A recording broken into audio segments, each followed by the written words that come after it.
Welcome to today's A Slice of Medieval. We have a very special guest with us today who has fast become the go-to person on all things Edward II and Isabella of France. So can we please welcome Kathryn Warner. Hello, Kathryn. Hi, good morning, Sharon. Hi, it's really lovely to see you, and thanks so much for inviting me. You're welcome. Derek and I were discussing who to invite for Edward II, and I was like, well, there's only really one person. That's very kind, thank you. As I can attest by my bookshelf, Edward II, Isabella, the rise and fall of a medieval family, which is about the Despensers. If you don't know it about the era of Edward II, it's probably not worth knowing. Although I am sure there is still more to find out, because there always is, isn't there? The more you read, the more you research, the more there is. Absolutely. I mean, I've been studying Edward for getting on for 19 years now, and I still find out new things about him I didn't know before, looking at documents and so on. So it's still very, very exciting, and I still have that passion to keep finding more about him. That's brilliant. After 19 years of research to still want to find more, that's fantastic. So can you give us a brief background of Edward II and Isabella of France and why their story is so fascinating to you? Edward II was the King of England from 1307 to 1327. So he was born in 1284, and he was the fourth but oldest surviving son of Edward I, who's often known as Longshanks. And in 1308, he married Isabella of France, who was the daughter of Philip IV, King of France, and Joan, who was the Queen of Navarre, a small kingdom in northern Spain. She was much younger than he was. She was probably born in 1295. Their marriage was arranged at the end of the 1290s, basically because their fathers, Edward I of England and Philip IV of France, had spent the entire second half of the 1290s at war with each other. So Edward and Isabella's future marriage was arranged to seal a peace treaty between England and France. As we often find in the Middle Ages, of course, royal marriages were arranged. They had nothing whatsoever to do with the wishes of the two participants. So Isabella was only about 3 or 4 years old when she knew that she would have to marry Edward. She knew for her whole life that she was destined to be the Queen of England. So Edward succeeded his father in 1307 when he was 23, and then a few months later, in 1308, he married Isabella. Edward's reign is quite endlessly fascinating because it was just so incredibly turbulent. He was the first King of England forced to abdicate his throne. So in January 1327, when he'd reigned for 19 and a half years, he was forced to abdicate to his and Isabella's 14-year-old son, Edward III. So this was the first time this has ever happened in English history. He'd been threatened with deposition throughout his reign. I think what's quite telling is that until Edward became king, no English earl had been executed since 1076. That was Waltheof, executed by William the Conqueror. In Edward's reign and its immediate aftermath, which is when Queen Isabella was ruling England for their son, Edward III, who was still a teenager, no fewer than 6 earls were executed in those few years of history. So I think that just kind of tells you everything about what was going on in Edward's reign. It's a very turbulent and dramatic era of love and hate and revenge and murder and jealousy, and it ends with this fabulous murder mystery of whether Edward was actually murdered in 1327 or not. So I discovered Edward in 2004, in October 2004, and I've just been fascinated by him ever since. And I've made it my life's work to tell as many people as much about Edward II as I possibly can. Yeah, I mean, I must declare that from the start, I'm the kind of village idiot as far as Edward II is concerned, because I was saying to Sharon earlier, I've just got the kind of Victorian or pre-modern view of Edward, which, is the classic view. And so anything you tell me is probably going to be, if not news, then it'll be interesting to me because it'll be different and it'll help to explain the reign. Obviously, that you referred to the marriage, which is clearly central to the reign. The impression we get, the popular image, is that it wasn't really a very happy marriage, to say the least. What's your view about the marriage? What was it like? Well, it ended catastrophically badly, it has to be said. So Isabella went to France, her homeland, in 1325, ended up raising a force of mercenaries, came back to England, and then ended up forcing Edward's abdication in favour of their son. So yes, it ended incredibly badly. But in my view, the usual narrative of their marriage is a very simplistic one, that, because it ended badly, it must have been a disaster from start to finish. But, I think that's a very simplistic way of looking at things. And for myself, looking at their marriage, it was actually a pretty happy, or at the very least, mutually affectionate and supportive marriage for a very long time. So by the time of Edward's abdication in January 1327, they'd been married for 19 years. Their marriage was actually a lot longer than I think people expect. They had 4 children together. Isabella also seems to have had a miscarriage at one point. She might even have given birth to another daughter who died or very young, or was stillborn. So she was pregnant 5 or 6 times, and they seem to have spent a lot of time together. One reason a lot of people think that their marriage must have been disastrous is, well, partly because of how it ended in Isabella's very important role in Edward's downfall and abdication. But it's also because throughout his adult life, Edward had a succession of what are usually called his male favourites, men who were perhaps his lovers.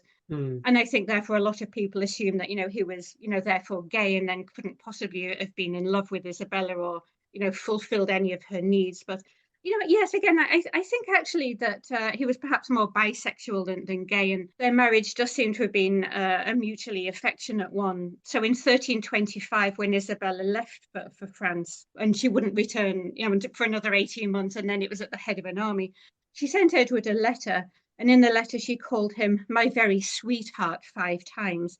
So this is a really affectionate and nice letter that we still have from her. And then nearly a year later, when she had refused to return to Edward, she sent a letter to the Archbishop of Canterbury, referring to Edward as "my very dear and very sweet lord and friend," which is highly unconventional. So conventional would have just been merely "my very dear lord," which wouldn't say anything about her feelings. But calling him her very dear and very sweet lord and friend implies that she had strong feelings for him. So Isabella had basically issued Edward with an ultimatum. So he was perhaps in love, or infatuated, or in some way dependent on a man called Hugh Despenser the Younger, who was his chamberlain, and became the last and the most powerful of Edward's male favourites, and ended up dominating English politics throughout most of the 1320s. Made himself the richest and most powerful man in England and Wales. And he was quite a malevolent figure, I think we can safely say. And Isabella hated Despenser and was, I think, genuinely frightened of him. So when Isabella was in France, safely at the court of her brother, Charles IV of France, she issued Edward with an ultimatum that basically said, "Send Despenser away from court, or I will not return to you." And she had their son in France with her, the future Edward III. And she said, "Our son won't return to you either." And I think that most probably this was a genuine ultimatum, and she was expecting Edward to send Despenser away from him, but Edward didn't. So this left Isabella with very little option but to stay in France and to ally with some of Edward's baronial enemies, who were then in exile on the continent. And then 18 months later, this resulted in Edward's forced abdication. It's interesting that it depends whether you put the cart or the horse first, doesn't it? In terms of, there's all sorts of issues about what she was doing in France, but yes, ignoring that for a minute, what you're saying is that her attitude to Edward was a positive one. I think you get things like this. We've mentioned it before, where how things turn out at the end dictates how we view somebody's entire life or marriage. If someone dies young, they were always poorly. Yes. Yes. There's no evidence of that, but they must have been always poorly to die young. And you get that with marriages as well. If it ended bad, yes, it must have always been bad. And of course, we all know it doesn't happen like that. Yeah. I think that's an excellent point, Sharon. And I think, because Edward II ended up being deposed, then, his whole life and his whole reign is then just dismissed as though it was like absolutely nothing but a disaster from start to finish. And You know, as though his marriage was nothing but a disaster. And I find this really odd because, I mean, surely we've all had relationships that went wrong and ended. That didn't mean that we were unhappy for, 10 or 20 years or whatever, the whole relationship. I don't know why people have this kind of simplistic view. Yeah. I actually do blame the Victorians. No, I must admit, on this podcast, they've got a lot of stick, the Victorians. This moralistic attitude to history. So every history they wrote about, they had these moral guidelines put in, which is why Edward II gets such a totally bad press, because it's totally, his life was totally immoral as far as the Victorians were concerned. So he was totally the bad guy, just like King John was. I mean, King John more or less was totally the bad guy. I think it's taken a long time for historians to start looking at certain characters from history and reevaluating them. And we've only had it in the last 20 or 30 years, I think, where we've looked at these stories again and gone, actually, it isn't black and white. Yes, absolutely. No, I completely agree. And I think Edward II has the kind of the misfortune of kind of coming between two much more successful kings who reigned for much longer. You know, his father, Edward I, his son, Edward III, who were much better rulers in every way, and especially were much better war leaders. And I think he's just suffered by comparison. So his reign often gets written off as this kind of like short, disastrous interlude. It's far more interesting than that. And I think we can also learn a lot from the kings whose reigns were less successful. Plus of course all the drama of these failed reigns. Yeah, sometimes, I mean, like King John's, they're much more interesting. Yes. Edward's reign is marked by two favourites, Hugh Despenser in the later years and Piers Gaveston in the early years.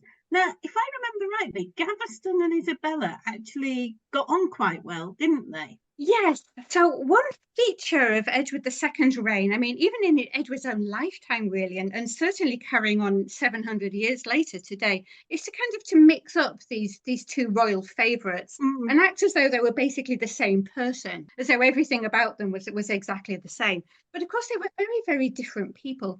So Piers Gaveston was something of an outsider. He was a nobleman. He came from the area of Béarn in the far southwest of France, which was part of the French territory, the Duchy of Aquitaine, that was ruled by the kings of England for much of the Middle Ages. So he was noble. A lot of people seem to assume that he was low-born. He certainly wasn't. He arrived in England with his father in the late 1290s, and Edward I then put him in his son's household to be his companion, and actually as a kind of role model. Gaveston was slightly older than Edward, not too much older, but yeah, he was to act as one of Edward's noble companions. And we're told by various chroniclers that when Edward saw him, he was just in his mid-teens at the time, that he fell so much in love with Gaveston that they created a bond of everlasting love. We can't prove conclusively that the two men were lovers. I do think it's very likely. So I think because Isabella later really hated Hugh Despenser the younger, then the assumption is often made that she must have hated Gaveston as well. But Despenser was actually quite a malevolent figure who did everything he could to sideline Isabella and to limit her influence over her husband and over English politics. But Gaveston wasn't like that. Gaveston was something more of an outsider and didn't really have much interest in English politics. He enjoyed the riches and the prestige that came from being the king's favourite and perhaps his lover. But he didn't have any real political ambitions. And I think that when Isabella married Edward in 1308, Gaveston was already in his life then and had been for quite a long time. And I don't think that actually she really disliked Gaveston. I haven't found any evidence of that at all.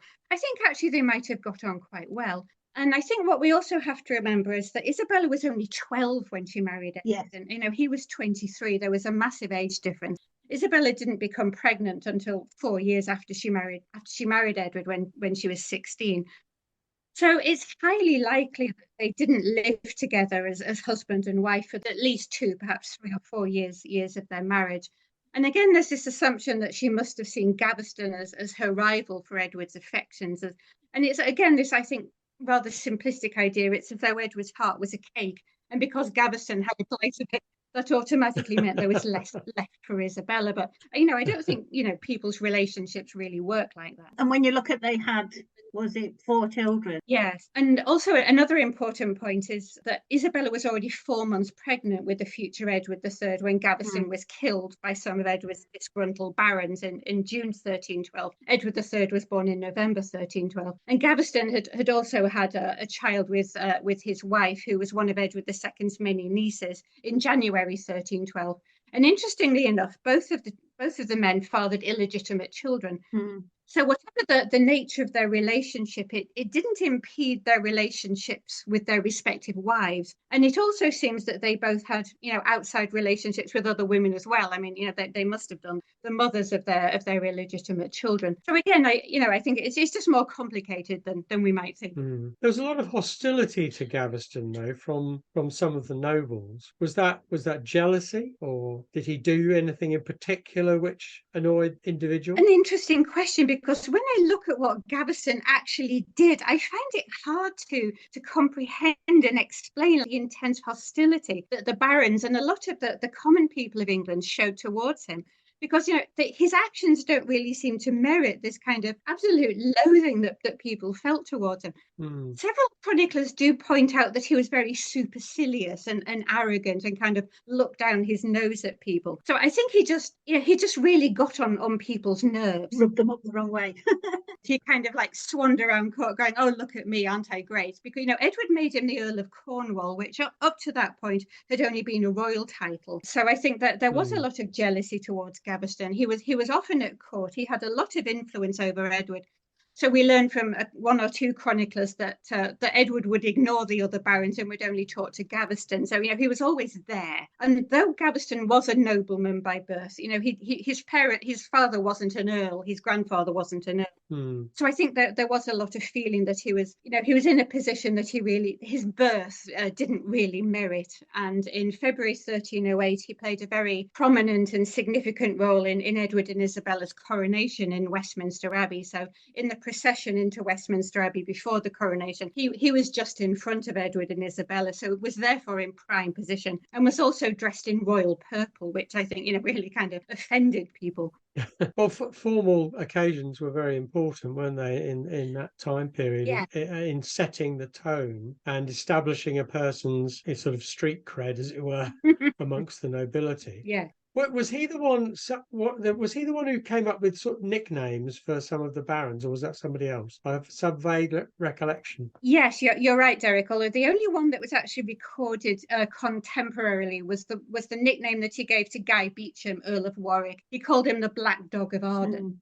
So the other nicknames that he might have come up with for the earls were actually only recorded later in the 14th century. So I'm not clear whether they really were Gaveston's inventions. Yeah. They might well have been. It does really seem to me like he thumbed his nose at the barons and no respect for people who are of higher birth than him. And I think that just irritated and offended a lot of people in a world, of course, that was intensely hierarchical. Yes. People thought that Gaveston didn't know his rightful place and got above himself. I'm thinking back to Henry III's reign when the Savoyards came over and the Lusignans came over. Yeah. He was a foreigner. And do you think there was a bit of that as well, as far as the English were concerned? I think there might well have been, because although he was a subject of the English crown because he came from the part of France that was then ruled by the English kings, he was, I think, sometimes seen as foreign. This was quite hypocritical on the part of some of the earls who themselves of Italian mothers or French mothers. But I think there was also a touch of xenophobia as well, perhaps. He might have been, in some ways kind of very southern, and the way he spoke French would have been quite different from the way the English barons and the elite spoke French at the time. I think he would have also sounded very foreign. You almost think that maybe the English barons should have been told, be careful what you wish for, because having got rid of Piers Gaveston, they then came across somebody who was almost infinitely worse, because apparently his, and no doubt you'll correct me if I'm wrong, but his influence was one which was more destructive than Gaveston's. Gaveston was more supportive of Edward. Yes, no, you're right, Derek. Yes, so Gaveston was killed by some of the English barons in 1312. Edward, in fact, didn't bury him until the beginning of 1315, 2.5 years later. His body was embalmed, I hasten to add. Glad to know that. There is several comments by chroniclers that Edward had sworn not to bury Gaveston until he got revenge on the barons who had killed him. In fact, that didn't happen until 1322. So he finally buried Gaveston 2.5 years later. And then he kind of began relationships with two young English knights called Roger Damery and Hugh Audley, who both came from Oxfordshire, who were the favourites in the middle years of Edward's reign, but are considerably less famous than the two big male favourites, Gaveston and Despenser. So then along comes Hugh Despenser the younger. He was an English nobleman by birth. He was a grandson of the Earl of Warwick, and he had been married to Edward's eldest niece since 1306, and this was arranged by her grandfather, Edward I. So a lot of modern writers assume that it was Edward II who arranged it. He didn't. Despenser had been married to Eleanor de Clare since 1306. Her brother was the Earl of Gloucester, a very powerful and very wealthy young English nobleman who was killed at the Battle of Bannockburn in 1314 when Edward was heavily defeated by Robert Bruce, King of Scotland. The Earl of Gloucester left no children, so his heirs were his three sisters, including Hugh Despenser's wife Eleanor. And 1/3 of the vast Gloucester inheritance catapulted Despenser into influence and power. And in 1318, he was appointed as Edward's Chamberlain, which was a position of great power and responsibility because the Chamberlain controlled access to the king, both in person and in writing. And it seems like the barons in Parliament actually put Despenser next to Edward against Edward's own wishes because he didn't like Despenser at all. He didn't trust him. But somehow when the two men began spending lots of time together in 1318 and 1319, Edward became very dependent on Despenser in some way. And it's possible that the two men became lovers. And a lot of the chroniclers comment on how Edward loved Despenser completely, was infatuated with him, trusted him completely. And then I think the barons realized to their absolute horror that what they had done was by getting rid of Gaveston, was to open the door to someone who was far, far worse. Because Despenser was an English nobleman. He was very much an insider. He was related to the English earls by blood or by marriage. And unlike Gaveston, he wanted political power very badly. So he ended up dominating English politics for the next few years. When Edward went to war against his brother-in-law, the King of France, in the early 1320s, we can see from Despenser's own correspondence that he was the one who was directing the English war effort. And far worse than that, he was an extortionist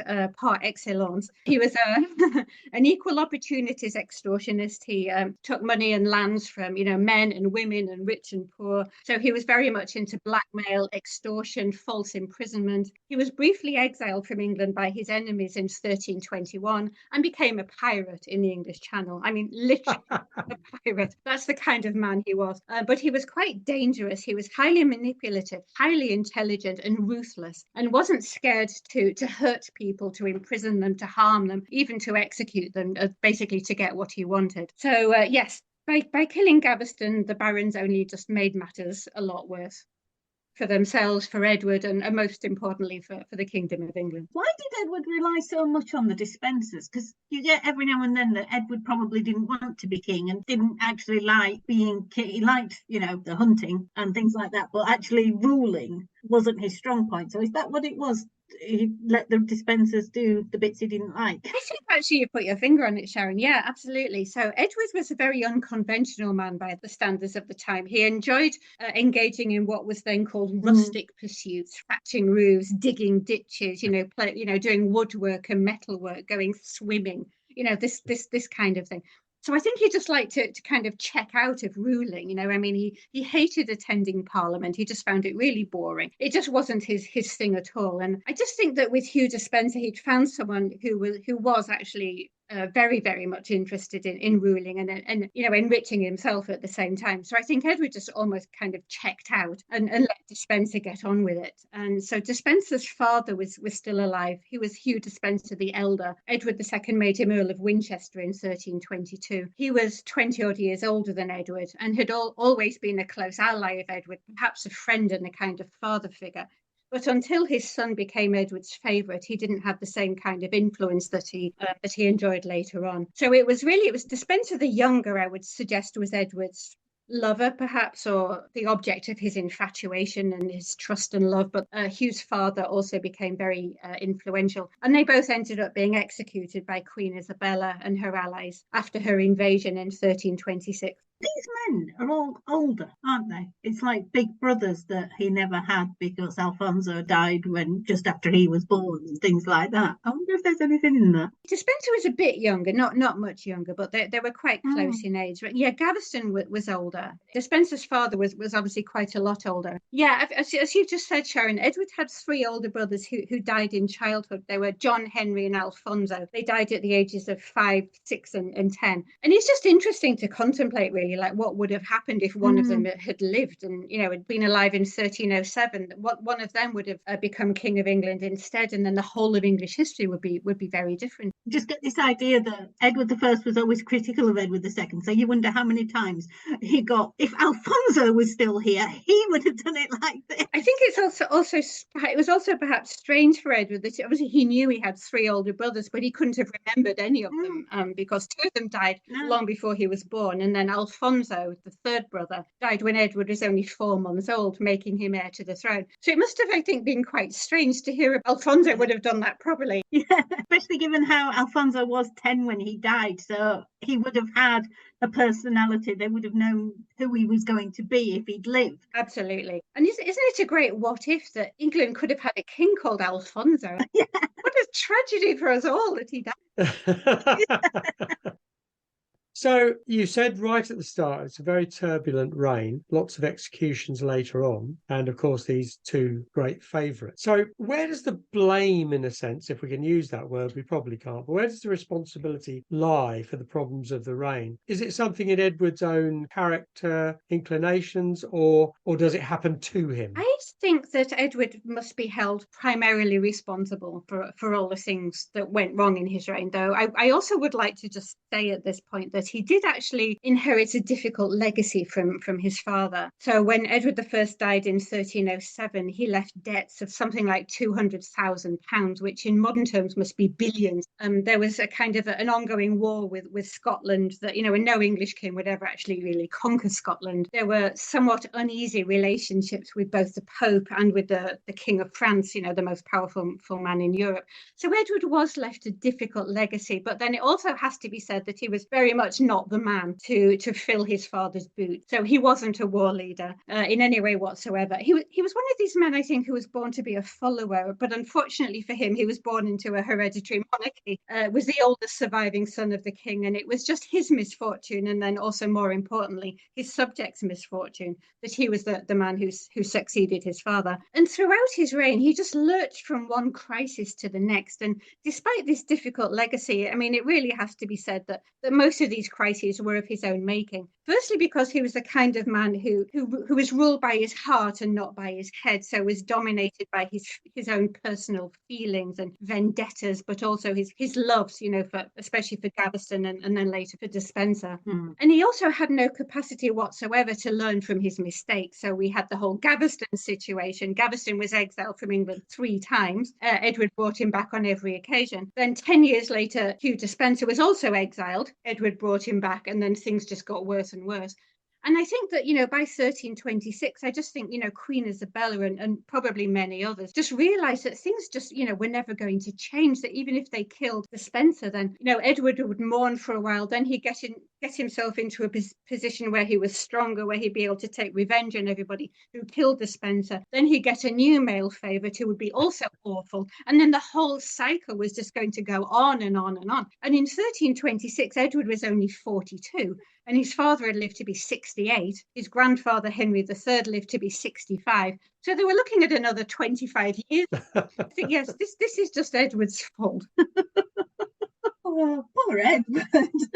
As you said earlier, he's sort of sandwiched between these two kings. And I guess when he rolled up, his subjects were thinking, my goodness, this is no Edward I. And when Edward III came along, they were saying, thank goodness he's come along. He's better than Edward II. Yeah. Wasn't there some great famine or something in the early 1300s? Yes. Yeah. So the weather was really awful in the second half of 1314 and the whole of 1315, even into 1316, it hardly ever stopped raining across northern Europe. And this, of course, then destroyed the crops, which were just lying in waterlogged fields.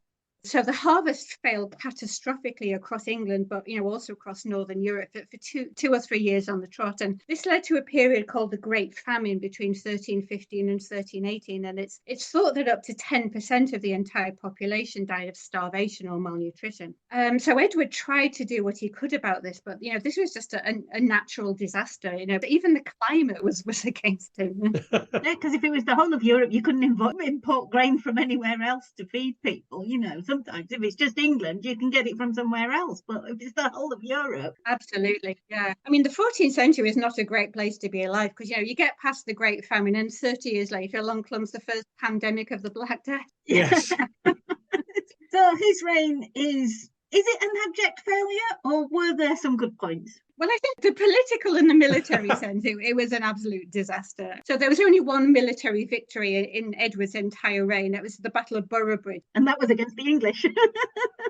This victory came against some of Edward's own barons, and Edward himself wasn't even there. This is also very revealing. So I'm just trying to think of good points about Edward's reign. And I think one good point was his interest in education. So he's the first of only 2 people in the whole of history who founded colleges at both Oxford and Cambridge universities.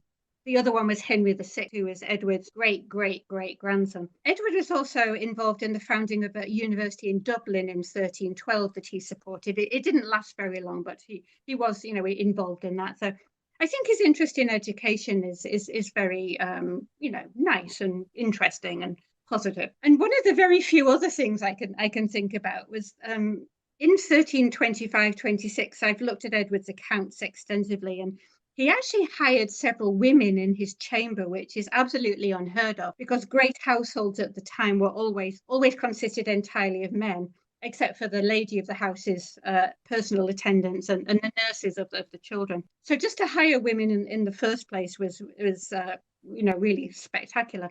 And Edward II actually paid the women the same wages that he paid the men. Now, women only usually got paid half of what men were paid. So I think, this is 650 years before the Equal Pay Act was passed. I think Edward in some ways was very progressive. I mean, he was kind of ahead of his time in some ways, like this, like paying women the same amount, or being openly a lover of men, for example, or, going outside and enjoying the fresh air and physical exercise and swimming. I mean, like nobody at the time enjoyed swimming. Nobody ever thought about doing that. Or in 1315, during the endless rain of that year, Edward went on a swimming and rowing holiday in the Fens with what one chronicler calls a great company of common people. So, he was very much a king with the common touch, which I think would be appreciated nowadays, but was not. In the strictly hierarchical world that he lived in, this was very much not appreciated. I do think that Edward probably makes more sense to us than he did 700 years ago. Yes, none of his good points would have been regarded as good points, perhaps, in the period he lived in. You can imagine that he would have felt quite confused and lonely to some extent because he had these ideas and this lifestyle and nobody thought it was any good. And he was just trying, bless him. I just wonder, to what extent Edward had an awareness of himself as someone who is different from other people. The men around him, for the most part, were only attracted to women. And he seems to have liked women and men, and particularly men. Or the fact that he liked digging ditches instead of going jousting, for example. I mean, this made him very unusual. And I would just love to know how Edward saw himself. There's no way of knowing, unfortunately. He probably did think of himself as a square peg in a round hole. Let's come to Thomas of Lancaster, because he was obviously a very prominent person in the reign and it had a big influence on what happened. Not necessarily in a good way, but when he rebelled finally against Edward, what were the motives for that? Why was he so at odds with Edward? Because I think, and again, correct me if I'm wrong, but I think in the early days of the reign, he was a good supporter of Edward. So how did they fall out? So Thomas of Lancaster was Edward's cousin. He was the first son and heir of Edmund of Lancaster, who was the only brother of Edward I. And he was about 6 years older than Edward. And yes, at the start of the reign, Derek, Thomas seems to have been a supporter and friend of Edward. And during the first great crisis of the reign in 1308, when Edward had to exile Gaveston, Thomas seems to have supported him quite extensively. And then something went wrong between the two cousins in or about late 1308. And this is one of the great puzzles of the reign, because we don't really know why. Because Thomas was the richest man in England. He held 5 earldoms. He was Earl of Lancaster, Leicester, Derby, Lincoln, and Salisbury. He had an income of £11,000 a year. Well done. I always forget Derby. When I'm saying those, I always forget Derby for some reason. I'm like, I know there's a 5th one. So well done. Thank you. Yeah, so at a time when most people earned probably less than £5 a year, Thomas earned £11,000 a year. So he was incredibly rich. Incredibly powerful, and also royal on both sides of his family, because his mother was the niece of Louis IX of France. And it's really odd, because if Edward and Thomas had had a big argument or quarrel in late 1308, it would have come to the attention of at least one of the contemporary chroniclers, but it didn't. So this is really puzzling. So somehow in the course of 1309, Thomas moved into this position of opposition to Edward II. It seems to have happened fairly gradually. So I'm just wondering if they had some kind of minor spat, and they were both just too proud or stubborn just to make it up afterwards. So over time, they became more and more hostile to each other. And in 1312, Thomas of Lancaster took the main responsibility for the death of Piers Gaveston. And he knew that this was the one thing that Edward would never, ever forgive him for. And then all the contemporary chroniclers comment on this hatred that then developed between these two cousins.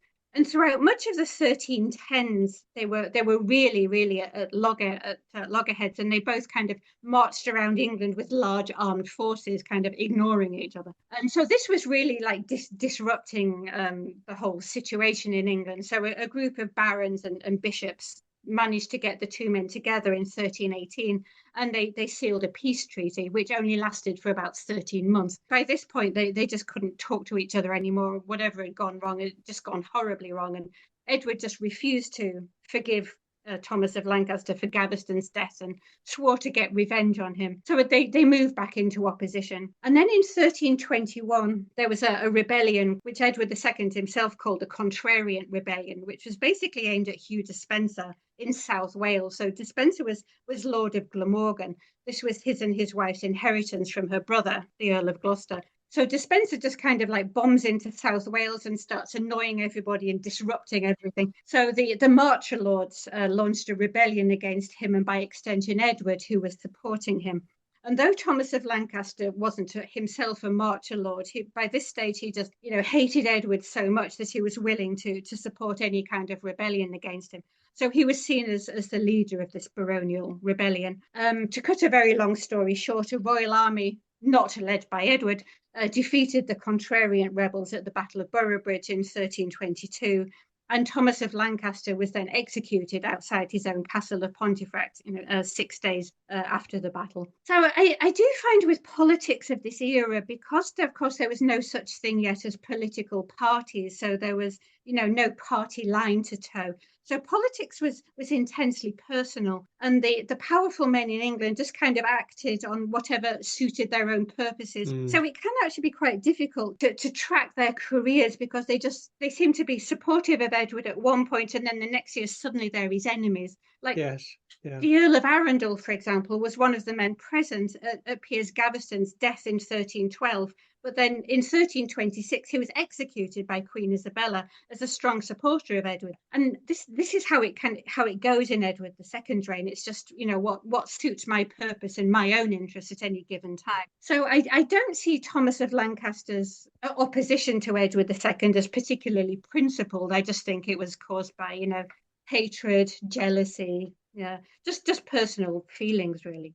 I think it's cropped up several times on the podcast with different reigns in this medieval period, that it is about what suits a particular family, what is in the interests of Arundel's family or Warwick's family or whoever. And as you say, it does make it rather difficult to track whether somebody actually supports the king or doesn't, because that changes as circumstances change. Do you think Thomas's motivation was perhaps strengthened by his claim to the throne, or was that, neither here nor there? I'm not sure, really. I think, I think he was very aware of himself as royal, because he was royal on both sides.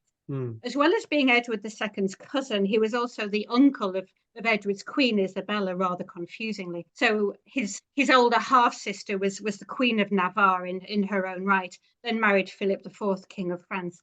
I'm not sure really whether Thomas would have thought of himself as having a claim to the throne, because, Edward II had two sons. He also had two younger half-brothers who were the sons of Edward I from his second marriage. So he was quite a way down the list of claimants to the throne. So I'm not sure whether that was one of his motivations. I wonder if he thought that he should have been Edward's leading advisor, though. Yes. That he was the one who should be listened to more because he was so close to the throne. And he probably thought, actually, that dispenser's position is where I should be. Yes, I think almost certainly Thomas thought that his nose was put out of joint, firstly by Gaveston and then later by Despenser, that he should have been Edward's rightful advisor. He doesn't seem to have visited court much at all after 1308. He just seems to have skulked at Pontefract in Yorkshire, his favourite residence. It is a nice castle. Yes, the painting of it before it was knocked down is absolutely glorious. Yeah, it is. It is a constant theme, I think, of the whole Middle Ages, that you get these, obviously that they've been called overmighty subjects and so on at various times. But it always amuses me a bit that they go off in a huff because their position is not what they feel it ought to be. And then the very absence from court only makes it worse. Yeah. And then they get to the point where there is no way back. Yeah. It happens a number of times. I wonder if they go away expecting for things to change a little bit and they're waiting for the change and it just doesn't happen, or it changes in the wrong direction. Yeah. Or they're just waiting for somebody to say, oh, come back, please, we need you. And it just doesn't happen. Just waiting to be begged to come back. Yeah. Yes, yeah. So I think we've done a fabulous job of covering a lot of Edward II now, haven't we? Yes. But Isabella. Oh, yes. Was there a particular thing that made her refuse to return to England? Do you think she went to France expecting to refuse to return, or it was something she decided on when she got there? It's a really good question, because it would be really great to know, it's like, when did Isabella decide to act against Edward, and what did she think she wanted to do? So she left England in March 1325 to negotiate a peace settlement between Edward and her brother Charles IV of France, who had been at war with each other for the last few months. Wasn't that because Edward was going to do it, but Despenser didn't want Edward to leave England because he thought he'd get attacked or killed while Edward was away? So because the kings of England were also Dukes of Aquitaine, and Edward was Count of Ponthieu in northern France, his inheritance from his mother. So in this position as Duke of Aquitaine and Count of Ponthieu, he owed homage to the King of France as his overlord for these French territories. But Edward did not want to leave England in 1325 because it was just seething with discontent and rebellion. And Hugh Despenser, as you said, Sharon, persuaded him not to go because he was worried that he would be killed or, imprisoned during Edward's absence. So Edward instead made his son, the future Edward III, who was then 12, almost 13, made him Duke of Aquitaine in his place and sent him to France to pay homage to Charles IV. And when Isabella had her son in her custody in her homeland, that was when she issued her ultimatum to Edward. Like, send Despenser away or your son and I will not return. And Edward said, nope. So then Isabella in France then began an association and alliance with some of the English barons who had fled from England after the failure of the Contrariant Rebellion in 1322, led by Roger Mortimer, Lord of Wigmore. So sadly, we're in the 14th century, we know what people did, but we don't really usually know why they did it. So it would be absolutely fascinating to know at what point Isabella decided that she was going to use her journey to France to act against Edward. And was she even acting against Edward at this point, or was she just acting against Hugh Despenser? I mean, in my view, you could actually make a case that Edward's forced abdication wasn't decided on until as late as Christmas 1326. So, only, barely a month before it even happened. Other writers have kind of said, she made an alliance with Roger Mortimer when he was a prisoner in the Tower of London in 1322. And, they'd already made that association. I mean, it's not impossible. I don't think it's very likely. So my take on Isabella's actions in 1325-26 is that she was genuinely hoping to reconcile with Edward. She'd just been sidelined very much by Hugh Despenser, who had just entirely limited her political influence. So until that point, she'd actually been a very powerful politician in England. So she was a mediator an intercessor. She had a lot of influence over Edward. And then when Despenser came back from his piracy in 1322, this all mostly ends, and it kind of gives this impression that Isabella had died or had entered a convent or something. She just almost disappears from the record. And Isabella was the daughter of two sovereigns. She'd been crowned Queen of England when she was 12 years old. She was not the kind of woman who was going to tolerate this kind of behavior, and good for her. But yes, unfortunately, we can't know at what point she knew when she was going to act against Edward. I would think when she left England in March 1325, she had at least some kind of idea that she could use her absence from England in a way to kind of act against Hugh Despenser, even if not necessarily against Edward.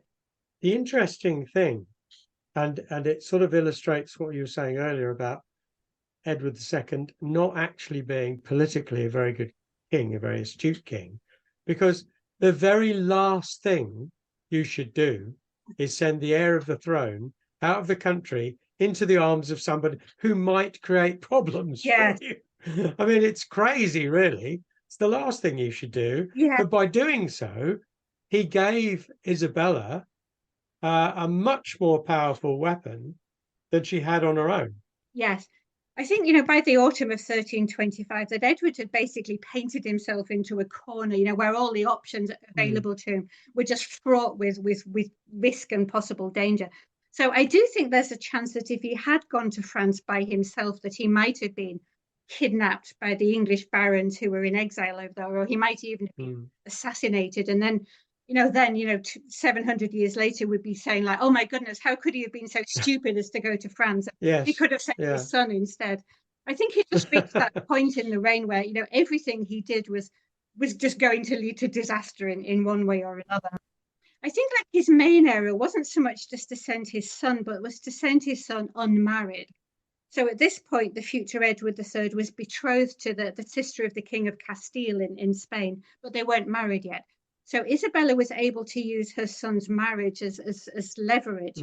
So she made an alliance with the Count of Hainault in modern day Belgium, whereby her son would marry the Count of Hainault's daughter Philippa, which of course later happened. In an exchange for his daughter becoming the Queen of England, the Count then provided Isabella with money so that she could pay for ships and mercenaries.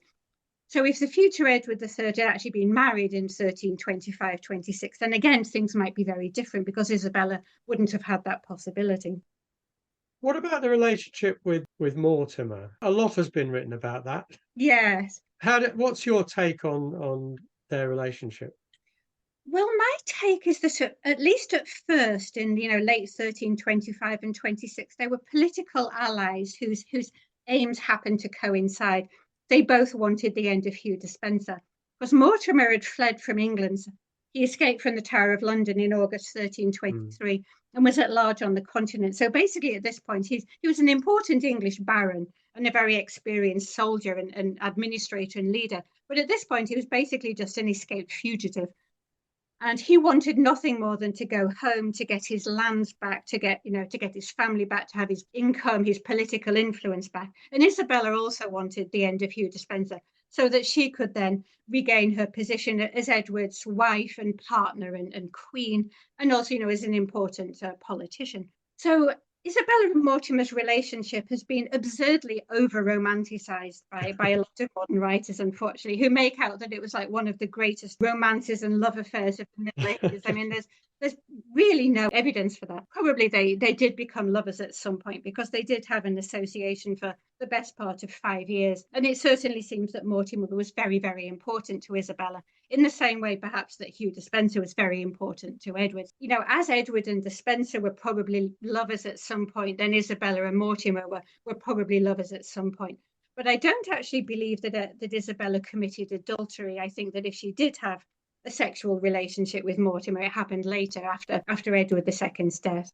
Yeah, she's often been referred to traditionally as the she-wolf of France. Does she deserve that title? Absolutely not. And I'm afraid it just drives me mad. Me too. The idea of like calling a woman a she-wolf just because she stands up for herself, it's just like, seriously. Yeah, I think it's just horrible to refer to a woman as a she-wolf just because, it's a strong, powerful woman who, acted outside the bounds of conventionality in some way. And it just drives me mad that even in the 21st century, books are still being published referring to Isabella as a she-wolf. Just stop it, for goodness sake, to complain about her being called a she-wolf and then to perpetuate it. Yeah.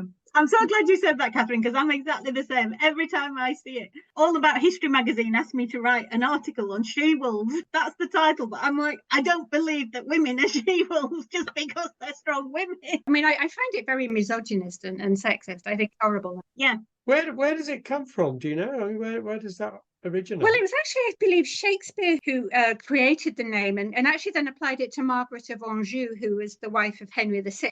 Yes. And then it was actually the poet Thomas Gray who applied it to Isabella in a poem of 1757. It's definitely not a contemporary title, and certainly not the case that Edward or Despenser or anyone else in Isabella's lifetime called her that. Christopher Marlowe's play, Edward II. Yeah. Does that have a lot to answer for her reputation historically? Yes, I think so. I mean, I should say that I love the play, but he very much telescopes events. And I mean, of course he had to. He was writing drama, not history. I mean, I get it. But, I think he's very much the one who popularized the myth that Edward was murdered by red hot poker, for example, which didn't happen. Well, I'm glad it didn't, really, on balance. Horrible, grotesque thing to think about. Yeah. The idea that someone can come up with that as a form of murder is actually that person needs looking at. It's fiction. But now even in books and online, you just see so many people giggling about it as though it's hilarious. Yeah, once something's online these days, it just has a life of its own, really. You're right.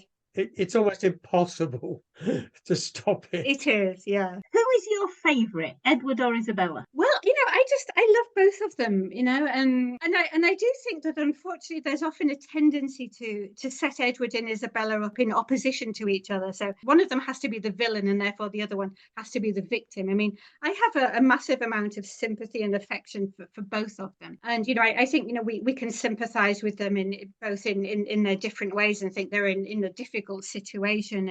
So my greatest love has always been Edward. So he's the one I would choose as my favorite out of the two of them. But yes, I'm very much a fan of both of them. Do you think that just as Edward II is seen as is regarded as a kind of pale imitation of his father, that the marriage between Edward II and Isabella, it may also be viewed as a pale imitation of the marriage of Edward I and Eleanor of Castile? I think it often is compared to that. Yes, his marriage is compared to his parents' marriage, and it's also often compared to the marriage of his son Edward III and Philippa of Hainault, which seems to have been a very happy marriage for more than 40 years. So it's actually quite interesting when you look at the evidence for Edward and Isabella's marriage is that they were together most of the time. And on the few occasions when they were apart, they often sent each other letters. So, for example, in 1312, there was one period they were apart for less than a week. And Isabella sent Edward 3 letters, in about 5 or 6 days. So they do seem to have got on very well and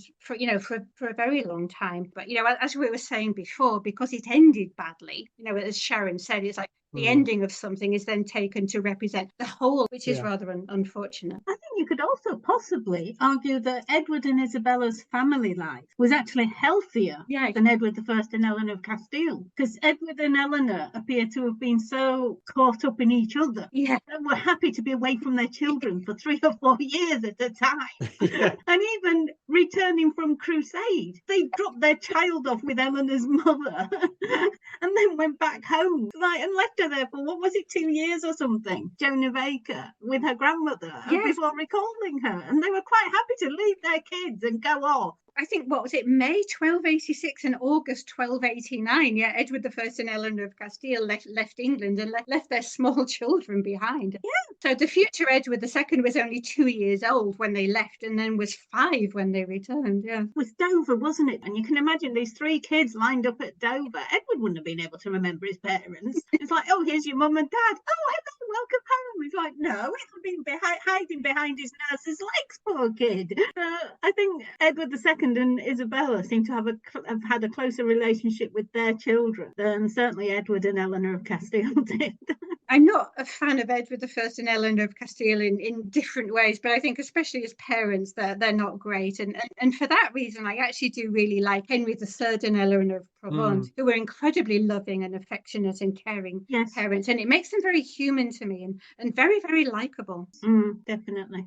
Yes, I mean, we talked a while back on the podcast about Henry III and a sort of forgotten king who reigned for a long time, but hardly anybody, your man in the street doesn't know anything about him at all, really. Yeah. And there was a lot to like about his reign, about him and his marriage, but we don't concentrate on it because, Edward I is the hammer of the Scots and, all the rest, all of the garbage that goes with that. We don't talk about some of these really actually quite interesting and effective people who don't fight battles necessarily or aren't very good at it. Yeah, I think that's so true. And I think we often forget that medieval people were people. They were like us. They were rounded individuals and three-dimensional, and they they had families and they loved people and cared about them. And I think we need to remember that they weren't just people who went off and won battles or lost battles. Yes. But that's Edward, he was definitely for family. And you look at with his nieces and his children and that, he was family orientated. He was. I mean, seems to have had a great relationship with all of his older, his 5 older sisters who lived into adulthood. And then because, of course, some of them were a lot older than him, he had nieces who weren't that much younger. His 3 declared nieces, they were all closer to his age than their mother was, and she was his sister, Joan of Acre. Yeah, he seems to have loved his family, and again, that's something that I do always find likable about people. I was going to ask you which of his favourites you preferred, but I think that's become rather redundant question because quite clearly you preferred Gaveston. Yeah, I've written a biography of Hugh Despenser, and he fascinates me, but I don't think I would actually want to meet him. One chronicler says that even the great English magnates were scared of Despenser, and these were not men who scared easily. So he must have been pretty bad, whereas I think Gaveston was possibly very irritating and haughty, but he strikes me as someone who had just had a much sweeter nature. All right, so one last question. Should we talk about Edward's death? The problem with that, Sharon, is if we talk about it, I'll probably be here for another hour. It wasn't on the list of questions because Derek and I were both, are we going to or aren't we? And I'm like, I don't know. To answer it as briefly as possible, there's a lot of evidence that he died at Berkeley Castle in September 1327, and he was then buried 3 months later in Gloucester. But there's also a surprisingly large amount of evidence that a lot of influential people believe that Edward was still alive years later, including his own half-brother, the Earl of Kent, and including the Archbishop of Canterbury and the Bishop of London. So it actually turns into a great mystery because there's so much evidence both that he died and that everyone at the time thought he was dead, but then years later people started to think, hang on, is he really dead at all? And started to act on this belief that he was still alive. Have they ever opened the tomb? The tomb is it Worcester? Gloucester. I think it would be fascinating if we could ever get permission to open that tomb. It would, wouldn't it? They talk about checking the bones of the princes in the tower. I'm like, no, Edward II.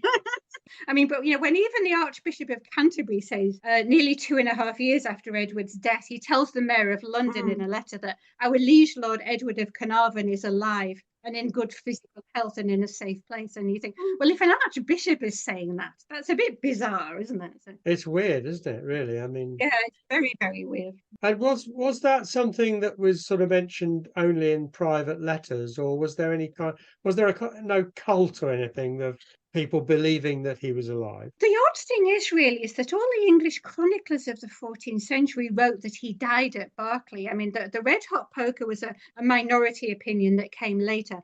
But all the English chroniclers of the 14th century said that Edward was suffocated or poisoned or strangled or died of illness or grief or natural causes. So they all wrote that he died at Berkeley Castle, even if they didn't really know how. And none of them seem to have picked up on this possibility that he was actually still alive years later.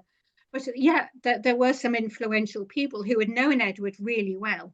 Like the Archbishop of York had known Edward since he was 12, possibly even longer, who strongly believed that he was still alive to the point of acting on it, and trying to send him letters and money and clothes in captivity. This is the problem, isn't it, with it being so long ago, and you have evidence, but the evidence is almost never conclusive about anything. Kind of frustrating that we'll almost certainly never know, but then it Yes. is intriguing. It is. It's one of those things. It's great to be able to actually look at it and go, was he, wasn't he, and look at all the arguments. My one argument against him surviving is, why didn't he try and take the throne back if he did survive? Yeah, but he didn't like being king, so. I suppose, yeah. I mean, that's difficult. I mean, the Fieschi letters, discovered actually in the 1870s, says that Edward actually ended up in a hermitage south of Milan called Sant'Alberto di Butrio. And I suppose, of Edward II, at least the king who had dug ditches and thatched roofs and gone out to work with the peasants, it's perhaps more slightly believable that he would be okay in that kind of life than it would be for just about any other king of England. People believed he was still alive. We know that because they committed that to the letters, but I don't think we can ever be sure that Edward really was alive, because there's never going to be any kind of evidence that would be conclusive. He's definitely dead now. Yes, he's definitely dead now. Unless he's a time traveller. Don't go there, Sharon. Well, you've almost convinced me I should write a novel about this period. Oh yeah, Derek. There's so much going on. It is a great period. Yeah, it's really fascinating. I think what got me first into it was Michael Jex's medieval murder mysteries, because they're set in Edward II's reign. Yes, I started reading those a few years ago. I think I read most of them, and then in the later ones, Edward and Isabella and Despenser and Mortimer, they all actually appear. Yeah. Well, thank you very much, Kathryn, for such an absolutely fascinating discussion. Thank you so much for inviting me and for asking me such fascinating questions. It's been great. Well, we've been very, very pleased to have you. Yeah, it's great. I'm really glad that you're doing it. It's a fantastic idea. It's been great to talk to you. Thank you very much. Thank you. Bye-bye. Next time we'll be talking to novelist Stephen Mackay about his Robin Hood series, and also finding out a little bit about his new series set in the time of Alfred the Great. In the meantime, I'm Sharon Bennett Connolly. And I'm Derek Birks, and we look forward to having you with us again next time.